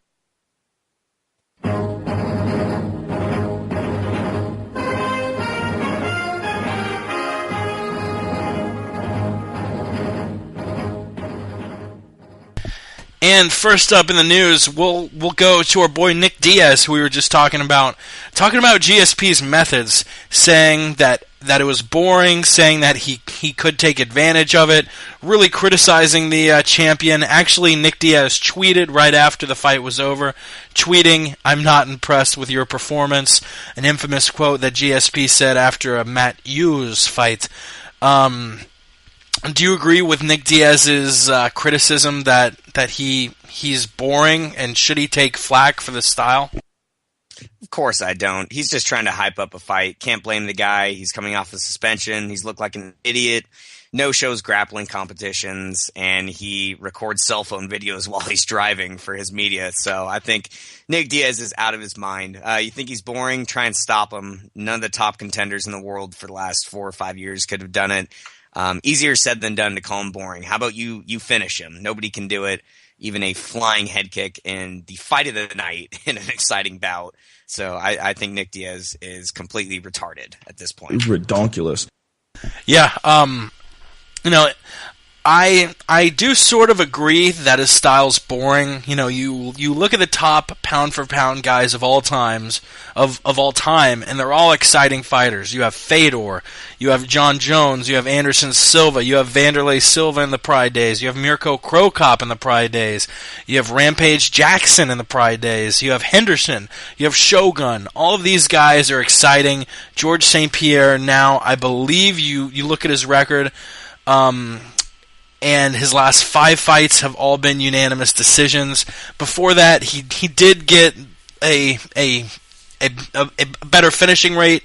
Before those 5 straight decisions, he actually had 3 finishes out of 4 fights. He had TKOs and submissions against Hughes, Serra, and BJ Penn. He had that 1 decision victory against John Fitch. Dude's on a very, very impressive 10-fight win streak. 9 of those championship fights. The only ones excluded was that Koscheck fight after he lost to Matt Serra. But, you know, the dude tries. When he fought Hardy at UFC 111, he had him in dangerous spots a few times. He tries, but at the same time, it is a little boring. But I don't give him any flack for it, because it is effective as shit. I think George St-Pierre is probably the second best fighter of all time. Just looking at who he's fought, my top 3 of all time are Anderson Silva, George St-Pierre, and Fedor Emelianenko. And John Jones is coming up fast on Fedor there. But, you know, Guy's the second best of all time, which is one of the reasons why I really want to see GSP Anderson Silva, because in my mind, these are the best two fighters of all time. But, it is a little boring, but I don't give him any flack for it because it is effective. He stays on top of dudes. He doesn't let dudes back up. And even though he doesn't inflict too much damage, hasn't really finished anybody, his last finish was in January 2009. But he does damage guys, cut him up. He does enough damage to have the refs not call it back up, and that's all that really matters. Well, and I think you're right. I mean, his finishing rate is absolutely not what it used to be. If you go back and look at the guys he was finishing, I mean, come on, Frank Trigg, Sean Shirt, Jay Huron way back in the day. He's fighting superior competition than he used to, and a lot of people say he's boring. I think besides the Dan Hardy fight, I enjoyed every single one of the fights that he's had because he's on another level. He's 2 steps ahead. He dominates. Just because he's not finishing, I don't really take any stock out of him for that. So I understand the opinion. I just agree with it. I'm not bored when I watch him fight. Yeah, he has a 57% finishing rate, and that's compared to guys like Carlos Condit, for example, who has a 93% finishing rate. Even though his last win was a decision, I mean, that's a really incredible rate. And ladies, I also have a 93% finishing rate, in case you're inquiring. 93% of the time, I finish. You should see him finish a plate of fettuccine Alfredo. It's crazy. You should see me finish that shit. Shoot mad loads in that shit, son. That's it. I was playing a drop, son. That's why that shit was quiet. Oh, sorry. Sorry. But yeah, just I think it's very effective and don't think he should take that much flack for it. Moving on, we actually spoke about the BJ Penn GSP fight just a second ago. BJ Penn released a training video a couple days ago. You actually sent it to me. I try and stay out of the favoritism thing. BJ Penn is my favorite fighter of all time, and Jesus Christ, he looks better than I've seen him in a long, long time. He's back in championship form, lost the stomach, rocking a six-pack, and you do not want to be going against an in-shape BJ Penn, motivated as fuck. This December 8th fight just all of a sudden looked a lot grimmer for one Rory McDonald. I was beyond ecstatic when I saw it. You know me, I'm not a big BJ Penn mark. I think he made a litany of excuses in his career for why he lost, and I never really respected that. But to see a guy who went out on his shield against Nick Diaz and said he was done with this shit, he's tired of going home looking the way he did, it's nice to see him come out and post that video where he was jacked. Okay, he's not just shredded like he was. He was pretty cut up. He is bulked up. If you look at him, he's at 175, and he looks in great shape at that weight. He's not cut up at 155. He's 20 pounds heavier. He's in the best shape of his entire career based on the fact that he's not natural welterweight, and he looks massive compared to what he usually does. At welterweight, he's always looked a little flabby. He looks great. He's ready to go. I think Roy McDonald is in a world of trouble because the shape he's looking in right now, he can more than go 3 rounds. So that old saying that BJ Penn can't last past the first round, that's not going to apply for this fight. He's looking lean. He's looking mean. I'm excited for him. And before he got in shape, I gave the fight to BJ Penn, but I thought Rory would really give him problems, but not necessarily enough to win the fight. Now I'm calling first round knockout. I'm saying there's no way Rory McDonald wins this fight. What do you think? I've definitely got to finish as far as the first round goes. That my gut instinct is that, but my logical instinct is saying that he will get a second round finish, either by a TKO, submission, or KO. I'm not exactly sure, but no matter what, he will get a finish, and it will be by KO, TKO, or submission. Yeah. Or, of course, there's no contest, and there is disqualification. So Hot Sports takes. Do you think if he beats Rory McDonald, he has a legitimate threat for the UFC welterweight title? Not after that one, no. I think he'd one more, possibly against Condit. If Condit wins his next fight, they were supposed to have that match at UFC 137, the kind of welterweight tournament. So I would love to see Condit win his next fight, BJ win this one, and then they finally square off. That would be really amazing. And before we talk about his training camp, we have a new segment that we're going to bring you. If you were a fan of the 1990s TV show Unsolved Mysteries, you'll be familiar with the music. And this is Unsolved Mysteries.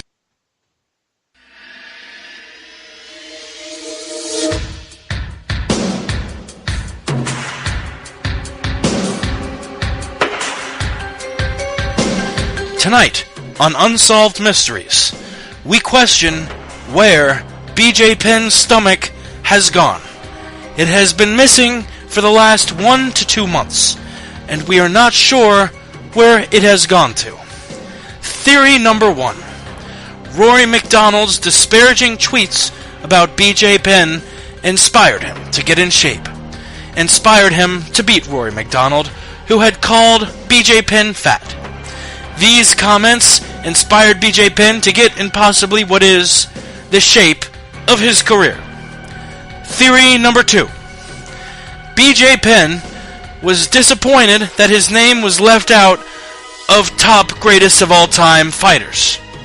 Although some fighters, like Benson Henderson, have given him credit, he was not listed on many people's lists. When fighters and UFC staff and announcers alike would talk about greatest fighters of all time, Penn was absent. Penn, inspired by his absence, decided to get into training and work his way down to 175 pounds. A svelte 175 pounds. Theory number 3. Mad cow disease has ravaged the island of Oahu, causing a cheeseburger shortage throughout the state of Hawaii and the Pacific Islands. This shortage led BJ Penn to not being able to eat cheeseburgers during his training camp, a training camp where he usually would average 5 cheeseburgers per week. This lack of cheeseburgers is the reason for BJ Penn's stomach to be lost. Chris, do you have any theories on the missing stomach of BJ Penn? Yes, I do. Theory number 4. BJ Penn, in the midst of the most important fight of his career, has taken to a unorthodox training method of spending weeks on end underwater, doing squats, running, jogging, pull-ups and push-ups, using sea-like items such as rocks, seaweed, fish, and sharks. If you, or anybody you know, has the information on BJ Penn's missing stomach, we urge you to contact your local police authority agents or anybody else who would know where the fuck it is. I'm Robert Stack, and this was this week's edition of Unsolved Mysteries. And that is Unsolved Mysteries, where we will bring you a unsolved mystery of the week that we are unsure about, where something went, why something happened. And I'm sure people who watched that show were as equally entertained and creeped out by, God, that was the creepiest show. I would be a kid watching it, and I would lock doors, lock windows. It would freak me the fuck out, from Robert Stack to that creepy-ass theme song. It's some scary shit, bro. Shit begin raped by shit, my nigga. What? Anyway, the BJ training camp has the BJ Penn training camp. God, I would love a BJ training camp. Just send your girl off. Yeah, Becky. I really love you, but if you want to make this relationship work, I'm sending you to BJ training camp. No, the BJ Penn training camp has featured a ton of great guys, a lot of names outside of the UFC. You got Tyron Woodley, Josh Thompson, Ben Askren, Jay Huron, Pat Healy, Tarek Safadine, a few more guys just not coming to mind. Is this BJ Penn's best training camp. Well, I think we can definitely agree that this is Penn's best training camp in recent memory. Is this his best training camp ever? I mean, even with his AKA days, I don't think AKA was really that developed, and since then he's kind of done his own thing in Hawaii, and he's brought a ton of dudes down with him. All right, that's my impression of his entrance song. is son. Yeah, this is the best ever in my opinion. Yeah, he trained out of Nova União and he trained out of AKA, but that was back in the dark days before the UFC even really took off. I mean, this was definitely pre-2004. So back then you didn't really have high-level guys at that time. We're looking back at his run at lightweight. He had the Marinovich brothers who were putting him through this kind of strange, what would they call it? They called it reflex conditioning, and his nerves were working on his nerves, and he looked great against Florian Sanchez. And that was probably the two best examples of him being in top flight form. But to see how he looks now, he absolutely has been put through the ringer in this training camp. And these guys, if you look at it, I'm looking at the Google Doc right now. You got Woody, high-level Thompson, great kickboxer with excellent wrestling, grappling. Ben Askren, one of the best wrestlers at welterweight. Pat Healy, a gritty grappler with decent boxing, and Tarek Afedine, who's a fantastic kickboxer who trains with the Temecula version of Team Quest with Henderson. So if you look at all these guys, if you put them together into one person, then offer anything better than Rory McDonald can offer him. I think McDonald point is too young, hasn't faced any high-level strikers, and I think BJ Penn has put it on him. And in short, not really that in short, yes, it's the training camp he's ever had. Yeah, I totally agree. He's got a bunch of dudes from wrestling. I mean, a lot of wrestling people on his team. Just a lot of experience. A lot of you got jiu-jitsu guys there. He's well prepared, and that's one of the reasons why I think he's going to win via first round knockout. We'll move on to another fight on that UFC on Fox 5 card. Alexander Gustafsson saying he wants a title shot after Shogun Rua.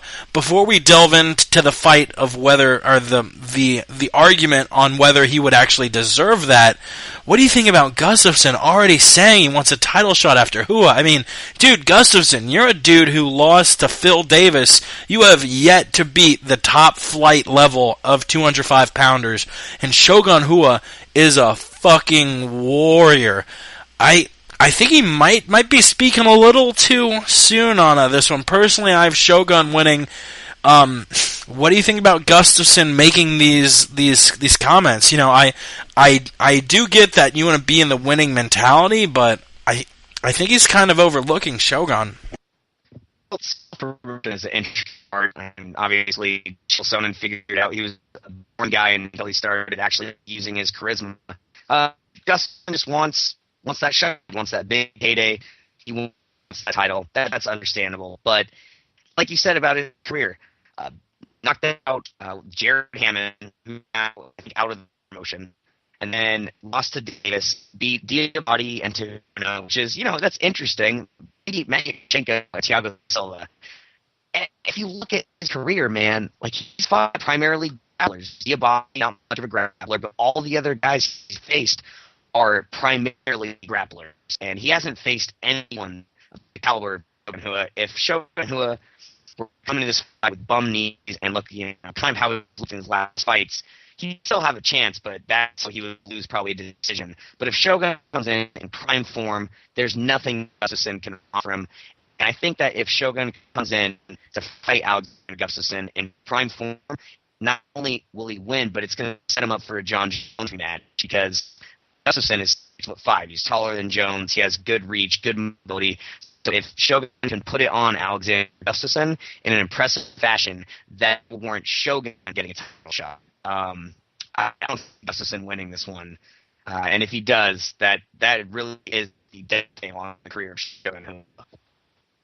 Yeah, I also think he's not really fought that caliber fighter. And also a quick note, Chris, you were coming over a little bit spotty, and that's mainly due to the shitty Comcast internet. But this shouldn't be a problem. Yeah, you were a lot better toward the tail end of that. Just want to add a quick note. If you ever have the chance to get internet not through Comcast, do that. And I know a couple podcasts before have had a couple problems. Maybe every 3 shows we've cut out and come back in because of internet. Don't worry, I'm going to be moving away. We only have two more weeks with this shitty internet, and then we're back in the blue. So we do apologize for that, and we are aware of it. But unfortunately, it's our internet connection, and there's not much I can do. I either have my landlord's internet to steal, which I'm doing right now, or I can use my own, which the router restarts itself, or the modem restarts itself every hour and a half. So the odds of it not restarting during a show aren't really something I like to gamble with. So, if you still have a problem after that explanation, you go fuck yourself. But yeah, I totally agree. I don't totally agree. I agree in the fact that I think Gustafsson hasn't gotten that top quality of fighter, and I don't think he deserves a title shot if he beats Hua. And even if Hua wins, I don't think he deserves a title shot. I kind of disagree with you there, only because I think the winner of Machida Henderson deserves it more. And it's a shame we don't have either guy fighting Jones now. I totally agree when we had Chiavello on, who said, it's not about rankings, it's about ratings. He was completely right. That Chael Sonnen title shot was completely undeserved, unwarranted. Sonnen coming off a loss to a guy at a lower weight. Come on. But, come on, cocksucker! I think if Hua wins, he's still one fight away, just, maybe against, God, I don't know, if Jones beats Sonnen but has an injury for some reason, maybe the winner of Machida Henderson. I'm thinking of who the top guys at 205 pounds are. Maybe the winner of Phil Davis and Forrest Griffin. I don't know. Probably Davis. I don't think Hua necessarily deserves a title shot if he wins this. Well, that's understandable, man. I'll follow you for that.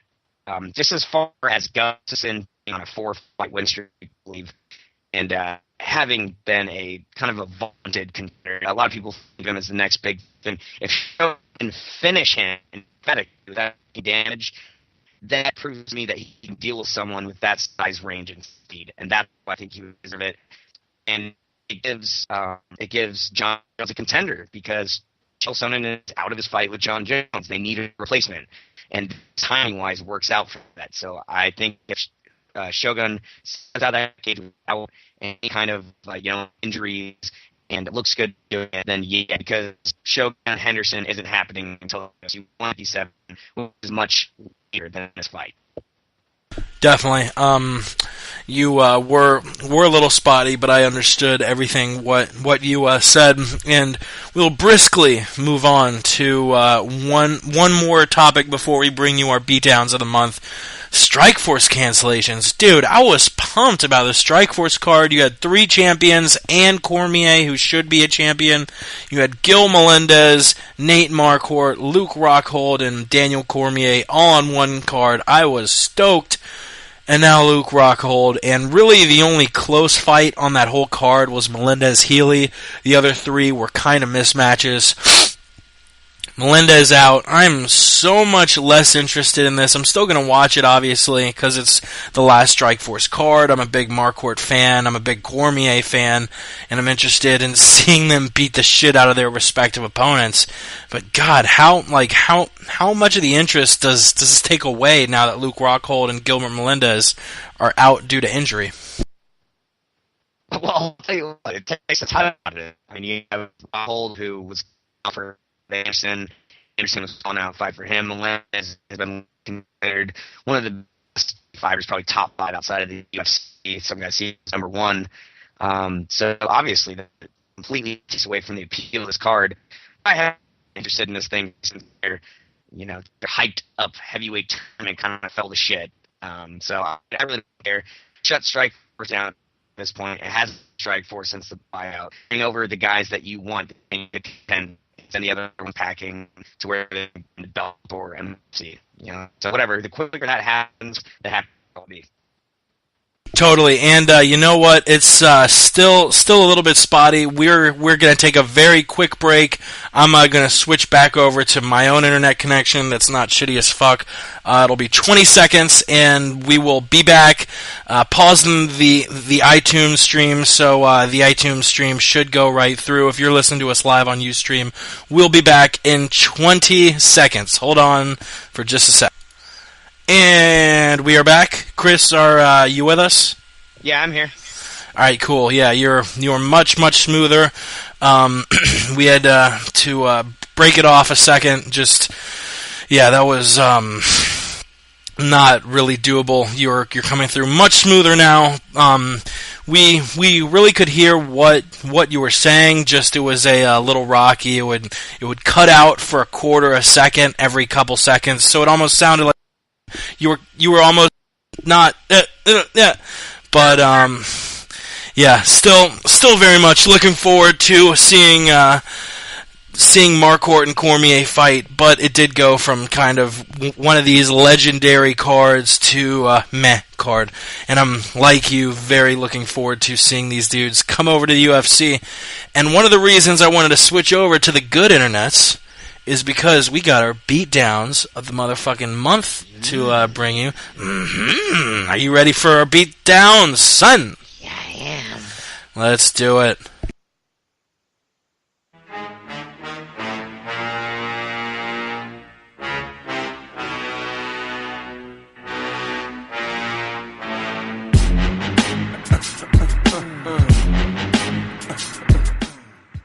Beatdowns of the month.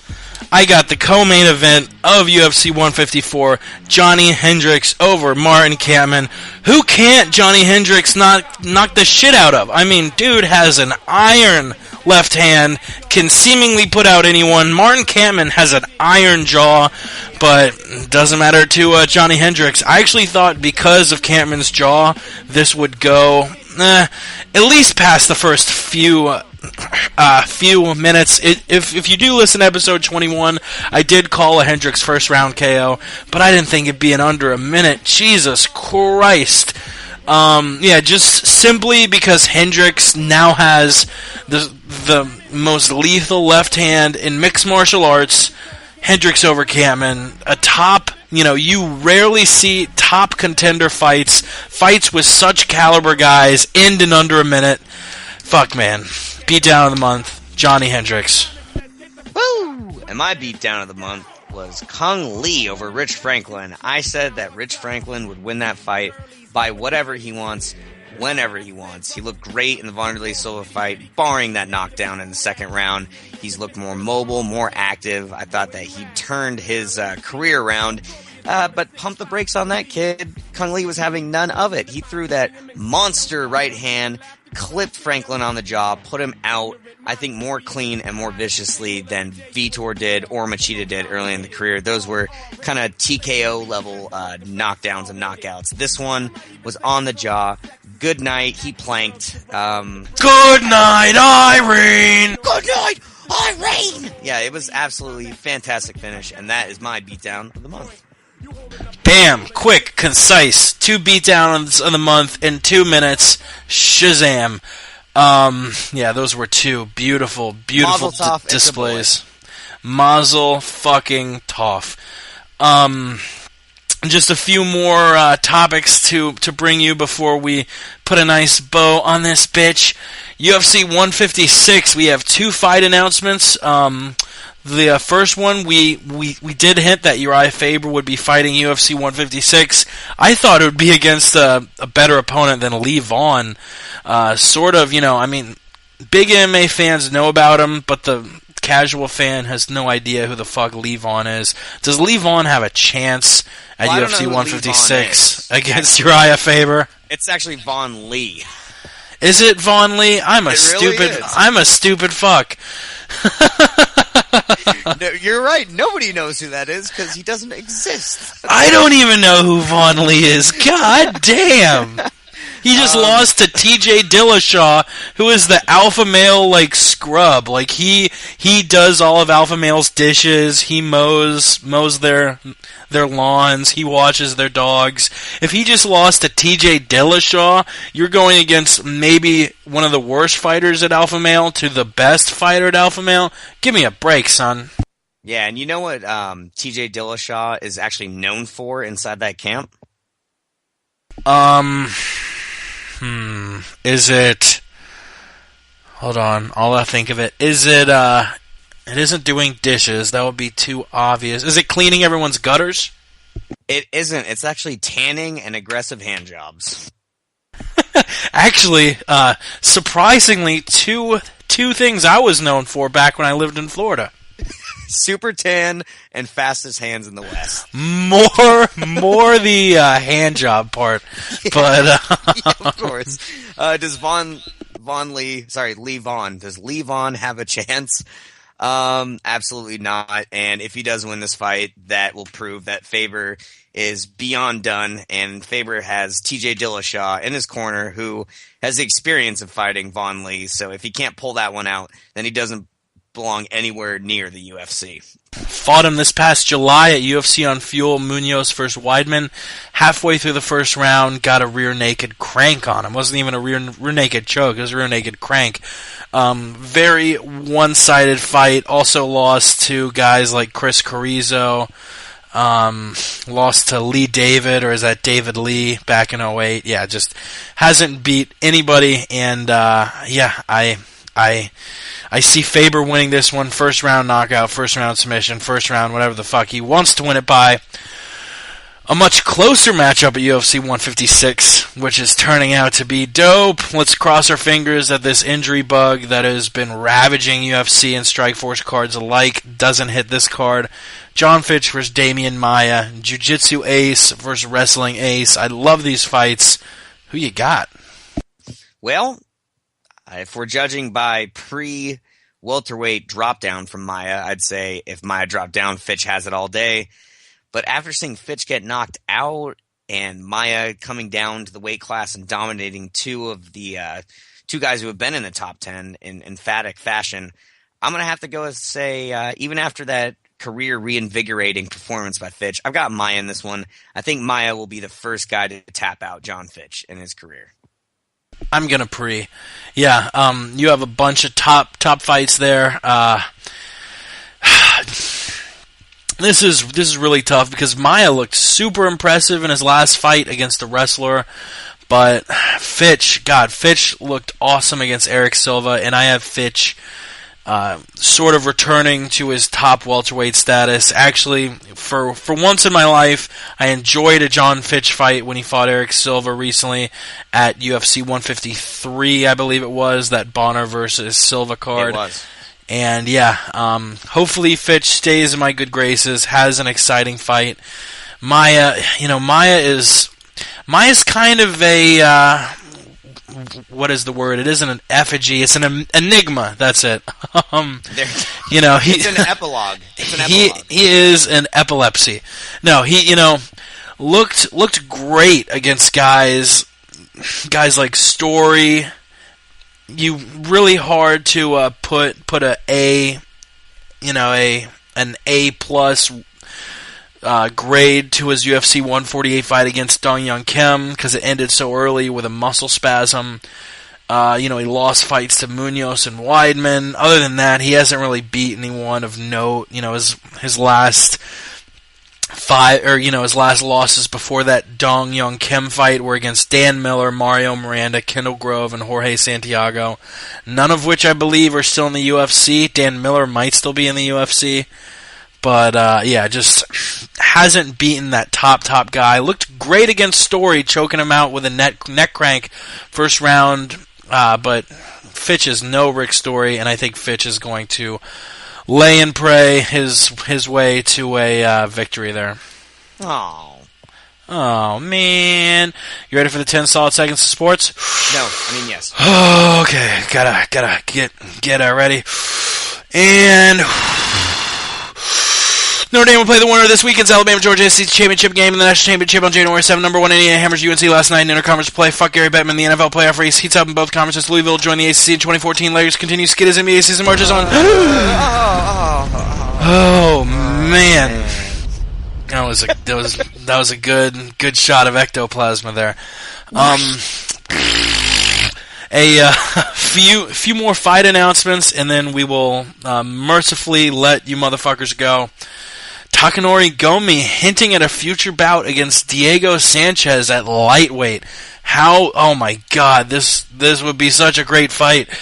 Both of these guys looked very good. You know, I'll refer to my MMA encyclopedia. Who did Takanori, Jesus Christ. Who did Takanori Gomi fight last? Mac Danzig. Mac Danzig, yeah, and won that fight. That was that UFC on Fuel card this past November, Franklin versus Lee. Kind of been, yeah, you know, he is 3-3 since joining the UFC, though, beating Tyson Griffin, Iji Masuka, and Mac Danzig. Looked great against Danzig. Danzig probably the best win out of those three. Sanchez, you know, people forget that even, you know, his last two fights have been against top guys, Kampman and Ellenberger. He actually beat Kampman in what was a controversial decision, but I actually gave it to Sanchez there, 29-28, even though I can see how people would say that they thought Kampman won that. Had a fight of the night performance against Jake Ellenberger back this past February. Hasn't fought since. I'm not really sure what kept him on the shelf, whether he was injured or just wasn't taking fights. But when it comes down to it, if Sanchez is moving back to lightweight, which I think is the proper weight for him, and he was fighting that close with top welterweights, really the only reason he left lightweight to begin with was that devastating knockout in the 5th round against BJ Penn. And I see Sanchez winning this one handily. And it's going to be a classic nightmare or dream, however you see it, performance. Diego Sanchez has the ground chops to give anyone fits really out there, and considering he's going back to a weight class that he looked kind of more healthy at, I guess you could say. You know, he was always an undersized welterweight. To go back down to his more natural weight class and face a guy who has some really, really big holes in his game. I mean, just giant gaping holes in the ground game. I think that Gomi will get definitely dominated in this fight beyond a from the hip haymaker. Even looking back at his performance against Danzig, he looked more measured. He looked more effective. That being said, Diego Sanchez is a nightmare for anyone. So I got Diego Sanchez in this one. I don't know if he's going to finish him, but he's definitely going to win. Yeah, I think he'll get the finish just because Sanchez pushes so hard in all these fights. I actually see him losing by a submission. All three of Takanori Gomi's losses in the UFC since rejoining in 2010 have come, or since joining actually, I don't think he was in the UFC before that, have been by submission to Florian Guida and Nate Diaz. Sanchez does have a few submissions on his record. Actually has won more fights by submission than by knockout or decision. His most recent submission being against David Bielkiden back at UFC 82, back in the fucking day, son. But I see him getting back to his submission days, and winning that fight by submission. Moving on. Through my stammering fucking ass, Todd Duffy, as Rogan said, he's a science experiment. He's incredible. From a petri dish, I think Rogan is very, very jealous of Todd Duffy's traps. He's gonna fight Philip DeFries at UFC 155. 9-1. His only loss against Stipe Miocic. coming off a win against Ole Thompson this past August at UFC Fox, Shogun versus Vera.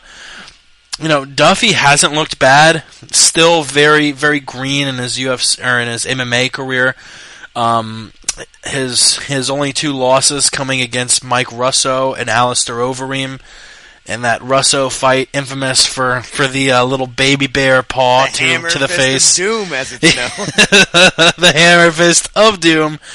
I see Todd Duffy winning this fight. What about you?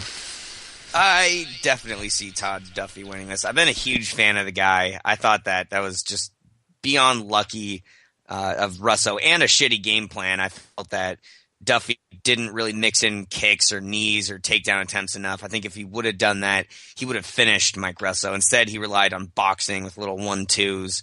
And even though he was putting it on him, he got caught.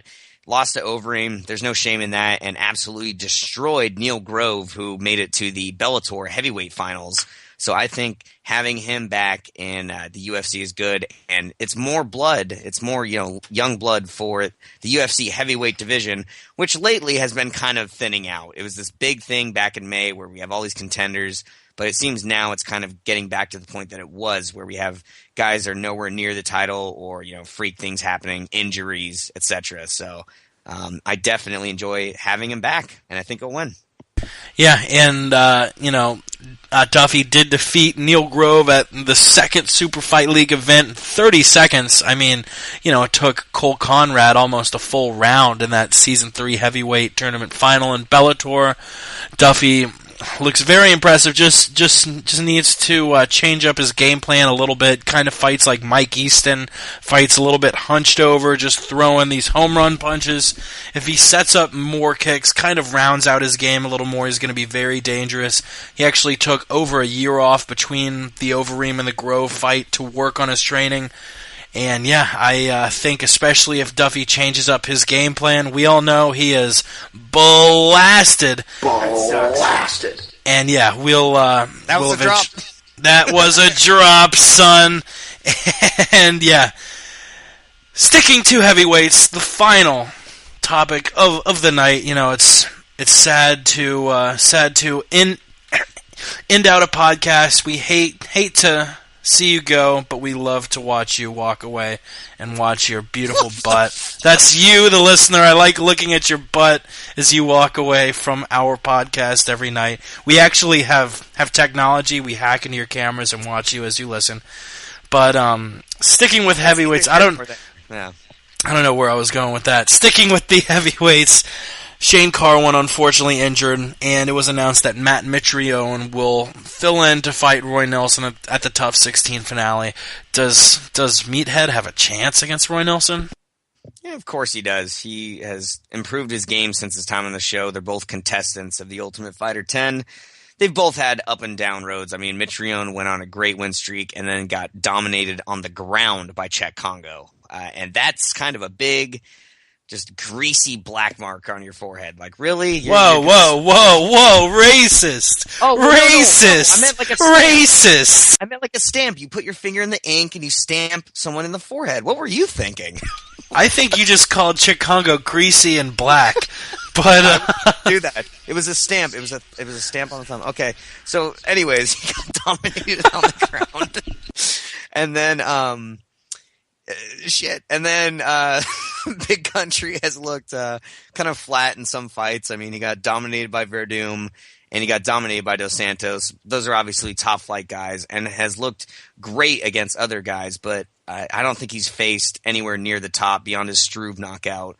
He just hasn't looked that fantastic. Either way, how does it play out? Not too sure. Depends on where both guys are in their career. I'm going to have to give a slight edge to Big Country, but I don't give a shit. Either way, I don't care about this fight. I don't care either, but I give a huge advantage to Roy Nelson.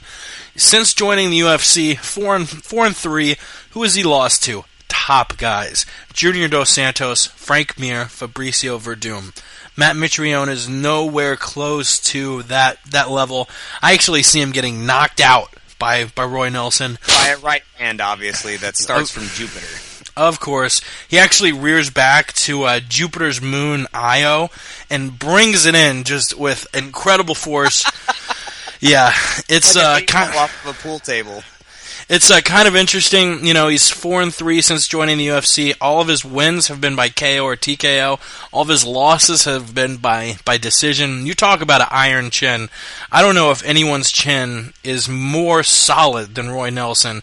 He went through 3 minutes of hell with Junior Dos Santos. 3 minutes?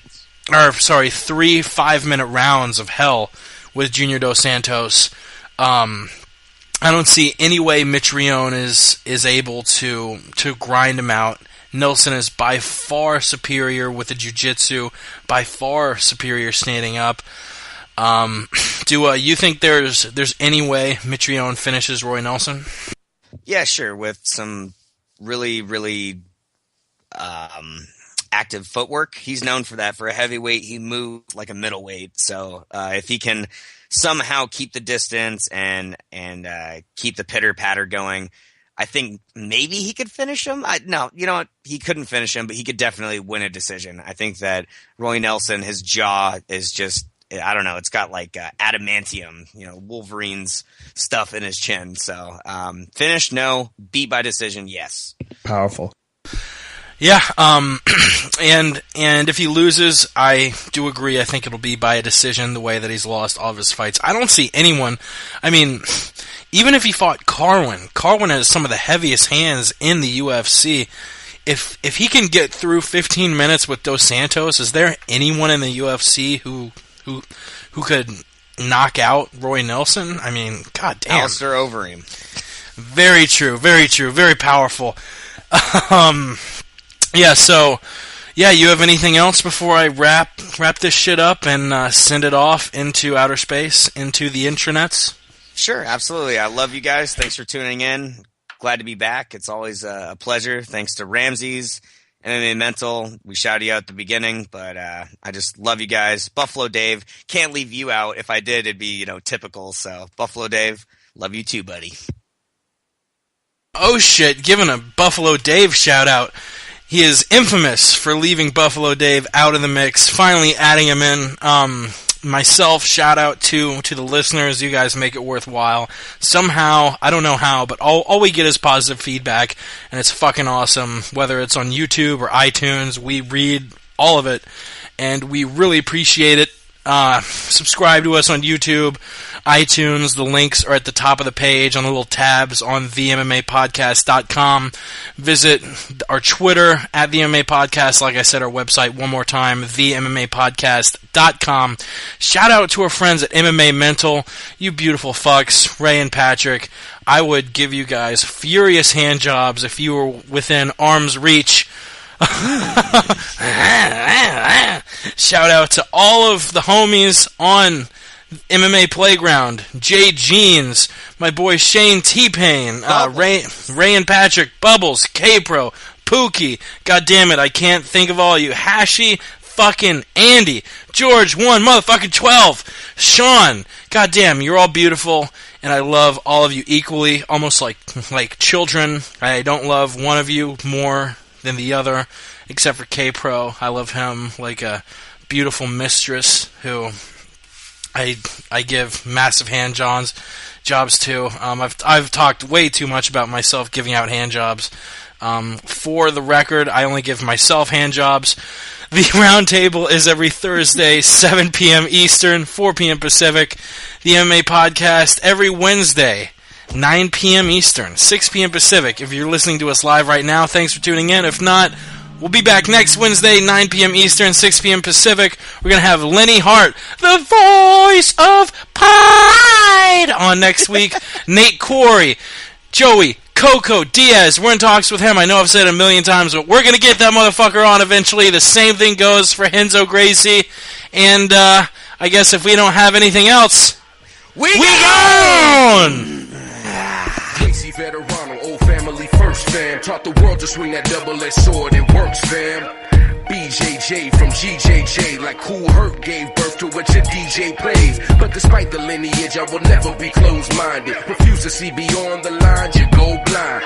Rocker travels the 10th planet, I flow free. I'm welcome on mini-mats, gi to no gi. Though my branch traces roots to the original tree. Roots sprouted from the original seed. Water with blood, sweat, and tears, spotlight with sunlight. That tree became a forest. spotlight Tudo done right. Then Hoist dominated them all in one night. And hate Sean hasn't been beaten in one fight. Flow with the goal, him a hit on and Holly know that to continue to win, we must continue to grow. Let's go. We did it, mama. We did it. We did it for the love of the game. We did it, mama. We did it. I did it for. Yes, yes, yes. Mama, we did it. The game will never be the same. We did it, mama. We did it. I did it for. Triumphant, born with pride and abundance. Look up to the sky, hide a little smile and amusement. Never grown accustomed to losing, live and die for the love of this music. Compel and thrive when the times are the toughest and truest. Keep in mind when the universe gets aligned, the remnants of this verse are injected into your spine. There'll be evidence of this platform, we rock it all the time. Better in what we stand for, the anchor and the line straight. Slap on the choke if anybody provokes. I'm in it to win and rep it for my fam and my folks. They say just rap now, man, this is murder you roll. It's like Mickey D's on the streets. If you look in the code, you can compound your creed with an image of hope. Study the foul physics of falsified gimmicks. Ride and fall with it and try to ride different. Your life ain't worth living if you ain't got vision. Come on. We did it, mama. We did it. We did it for the love of the game. We did it, mama. We did it. I did it for. Yes, yes, yes. Mama, we did it. The game will never be the same. We did it, mama. We did it. I did it for.